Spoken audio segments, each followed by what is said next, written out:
Visite officielle du président du Faso à son homologue français, Blaise Compaoré, est arrivé à Paris hier 17 septembre et sera reçu cet après-midi à l'Elysée par François Hollande. Les sujets de discussion porteront certainement sur la crise au Mali, dont Blaise Compaoré assure la médiation. À Paris toujours, l'ambassadeur du Burkina, lui, est en attente de la réponse de sa lettre de démission. Le professeur Joseph Paré, dans un rapport de l'autorité supérieure de contrôle d'État, est accusé de malversation financière alors qu'il était ministre en charge des enseignements supérieurs. Dans l'actualité culturelle, le train est en marche pour faire de la 13e édition du CIAO un véritable succès. Le comité national d'organisation officiellement installé à 2 mois pour relever les défis majeurs de la biennale africaine de l'artisanat. Ces titres seront donc développés dans ce journal que j'ai le plaisir de vous présenter. Bonjour et merci de suivre la télévision du Burkina.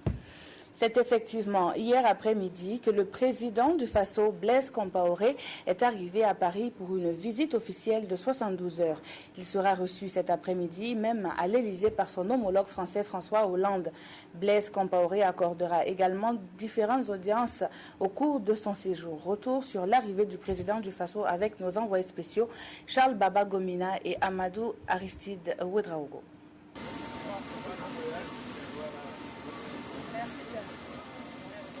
Salutations et à bord de l'avion présidentiel, Blaise Compaoré entame son premier voyage officiel en France depuis l'élection de François Hollande le 6 mai 2012.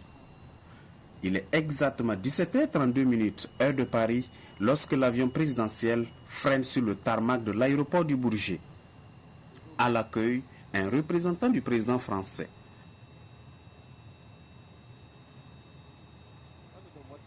Un peu plus loin, la communauté burkinabé vivant en France.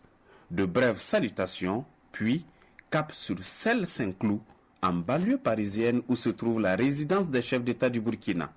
C'est là que Blaise Compaoré a eu quelques échanges avec le ministre en charge des Affaires étrangères Djibril Bassolé et une délégation de la diplomatie française.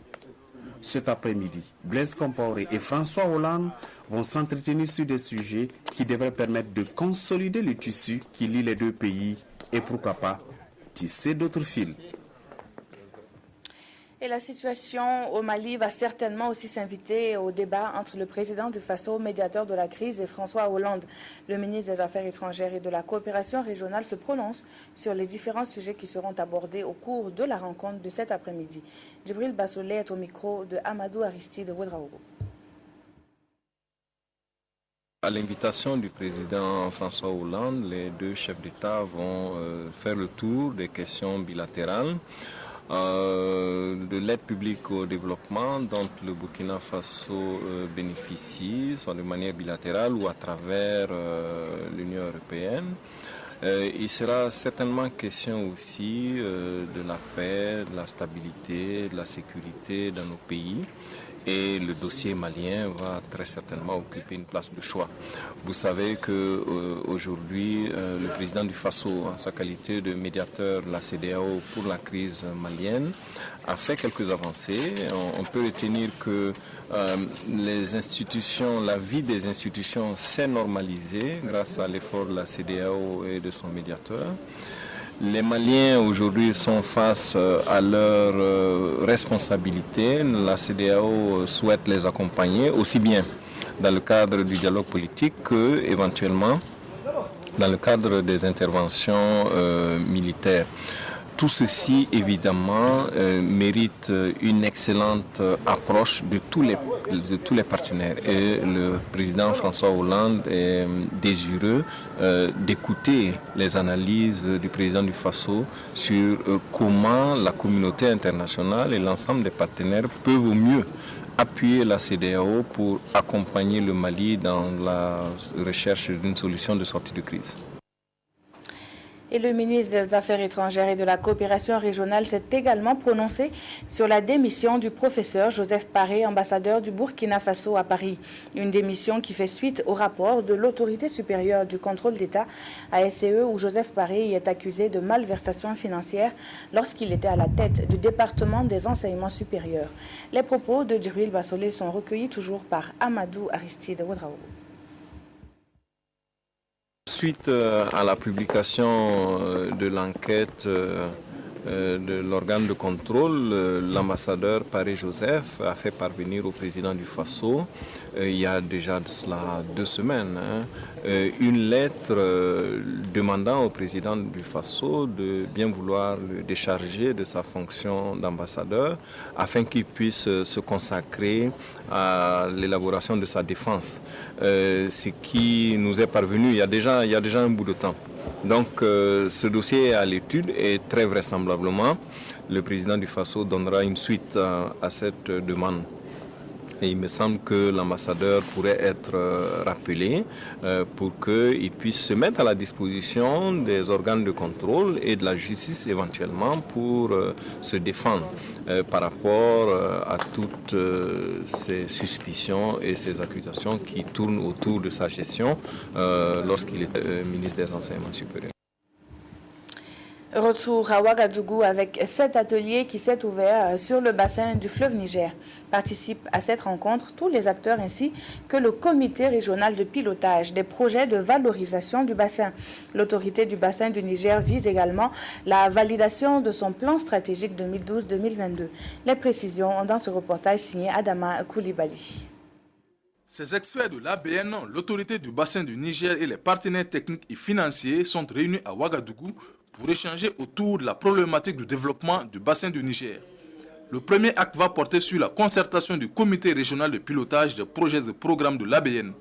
Puis, ce sera le tour de l'atelier de validation du plan stratégique décennal de l'ABN à compter de cette année 2012. L'autorité du bassin Niger est une organisation dynamique et elle se pose pour objectif de résoudre des problèmes que rencontrent les populations, aussi résoudre les problèmes que rencontrent les pays. C'est vrai que l'organisation va se rencontrer pour voir les faiblesses et les forces qui sont là et essayer de mettre en place un plan stratégique pour voir le travail qui a été fait dans le passé et aussi réviser, faire des actions pour les années à venir, voir comment, n'est-ce pas, améliorer le cadre de vie des populations, comment aussi améliorer les capacités, n'est-ce pas, de mobilisation de ressources pour pouvoir implémenter, pour mettre en œuvre ces projets. Plusieurs millions de personnes tirent profit des affluents et des 4200 km du fleuve Niger, d'où son importance. La gestion intégrée des ressources en eau, je pense qu'ils en ont fait leur champ de bataille.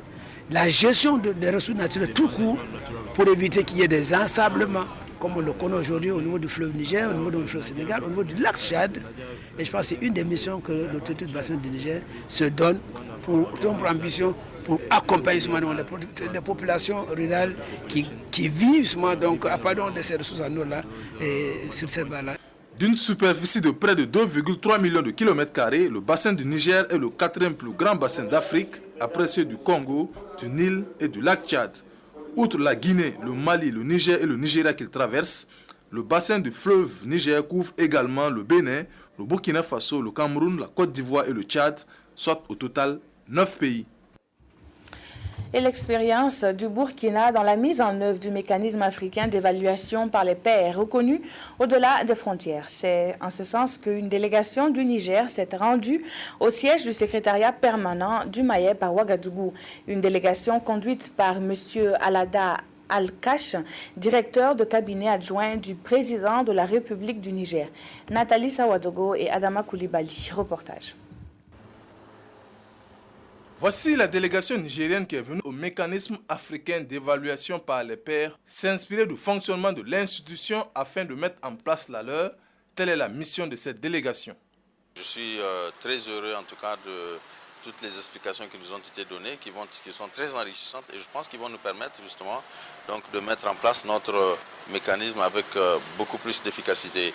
Mais la deuxième chose que je retiens surtout, c'est le fait que au Burkina, il y a déjà eu une évaluation et que cette évaluation a permis justement de corriger un certain nombre déficiences. Une occasion pour le secrétaire permanent de rappeler les principes cardinaux qui ont prévalu à la création du MAEP. Il a aussi traduit sa reconnaissance au peuple frère du Niger qui a choisi de venir apprendre l'expérience du Burkina Faso. C'est avec plaisir que nous accueillons nos frères nigériens pour partager notre expérience parce que c'est l'essence même du mécanisme africain d'évaluation par les pairs dans la mesure où la vision qui a prévalu à la mise en place de ce mécanisme repose essentiellement sur la communication et l'échange d'expériences entre les États africains pour permettre aux uns et aux autres de s'inspirer des expériences réussies. En rappel, le Niger vient d'adhérer au mécanisme africain d'évaluation par les pairs. C'était en juillet dernier lors du 17e sommet des chefs d'État tenu à Addis Abeba en Éthiopie. Un pas de plus vers l'accès durable à l'eau potable, à l'assainissement et à l'hygiène. L'IRC, le Centre international de l'eau et de l'assainissement, s'est officiellement installé au Burkina avec l'ouverture de sa représentation nationale. L'inauguration a eu lieu hier après-midi à Ouagadougou en présence de Éléonore Yarbanga, dont voici le compte-rendu.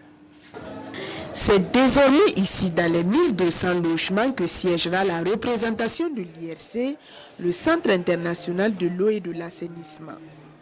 Présent au Burkina Faso depuis une vingtaine d'années, l'IRC veut s'installer officiellement pour un accompagnement plus efficace du pays à travers sa principale mission.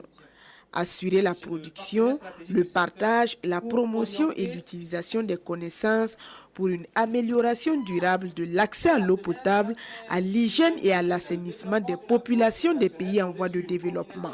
Nous avons déjà une collaboration de long terme avec le gouvernement du Burkina Faso et nous espérons apporter aussi avec le Burkina Faso, avec le gouvernement, les amener aussi à avoir une vision aussi à long terme et pas simplement au niveau de l'approvisionnement en eau, mais aussi sur une plus de durabilité dans l'accès à l'eau. Une représentation qui vient à point nommé quand on sait qu'au dernier Forum national sur l'eau et l'assainissement, le gouvernement burkinabé a identifié l'amélioration de la gestion de la connaissance et de l'information sur l'eau et l'assainissement comme une priorité sectorielle. L'IRC est sollicité pour accompagner la politique en matière d'eau et d'assainissement du gouvernement du Burkina Faso, à savoir les recherches, les stratégies et les méthodologies à mettre en œuvre afin d'associer les populations à la mise en œuvre des actions appropriées pour une gestion équilibrée de la ressource. Au Burkina Faso, l'IRC développe et teste avec ses partenaires des approches innovantes et appuie les changements de politique et de pratique en stimulant le partage des connaissances.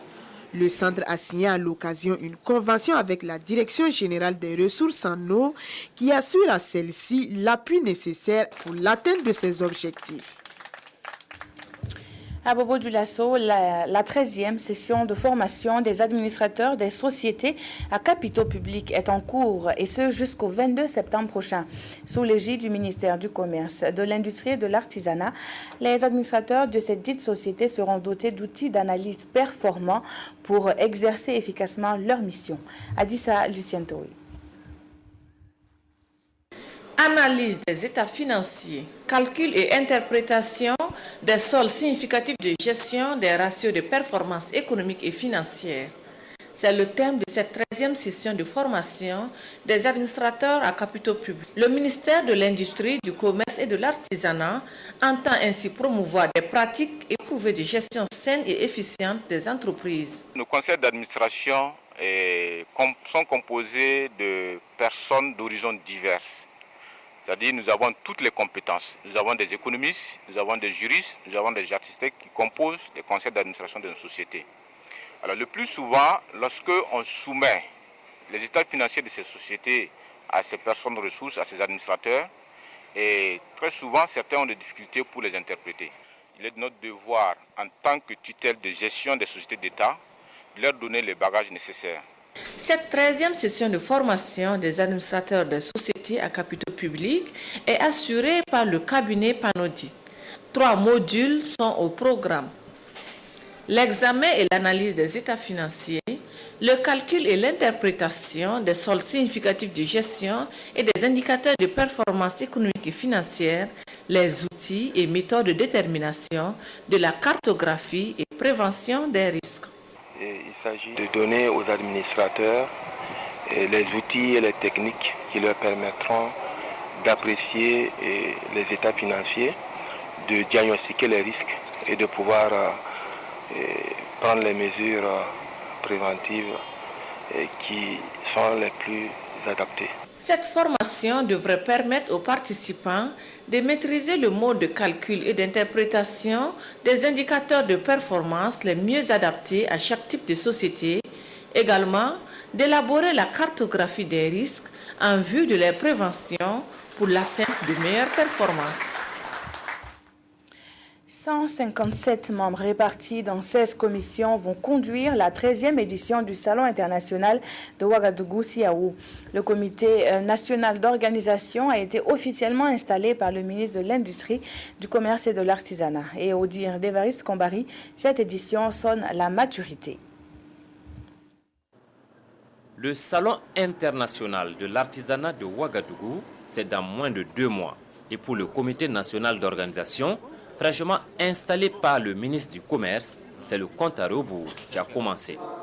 Fort de 16 commissions et de 157 membres, le commissariat général du CIAO, CGS, aura la lourde charge de conduire le CIAO à bon port. Et selon le commissaire général du CIAO, il en a les compétences.